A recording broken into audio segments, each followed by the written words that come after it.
నమస్కారం అండి. శని దోషాలు తొలగిపోవాలి అంటే ఇలా చేసి చూడండి. ఇప్పుడు మనం తెలుసుకుందాము. శని దోషాలు తొలగిపోవటానికి శివుడు హనుమంతుడిని ఆరాధించాలి.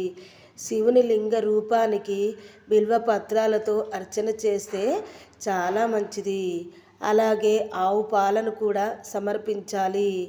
హనుమాన్ చాలీసా, సుందరకాండ పారాయణం చేస్తే శనిగ్రహము శాంతించి శని అనుగ్రహాన్ని పొందటానికి వీలవుతుంది. అలాగే శనివారం నాడు శని దోషం తగ్గటానికి కాకులకు అన్నము పప్పు పెట్టాలి. ఇంకా ఆలయంలో నవగ్రహ శాంతులను పూజలు చేయించడము, సుందరకాండ పారాయణము, హనుమాన్ భజనలు వంటివి చేస్తే మంచిది.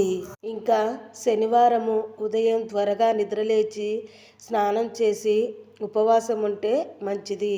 ఓం శనైశ్చరాయ నమః అనే మంత్రాన్ని 108 సార్లు పఠిస్తే కూడా శుభ ఫలితాలు కలుగుతాయి.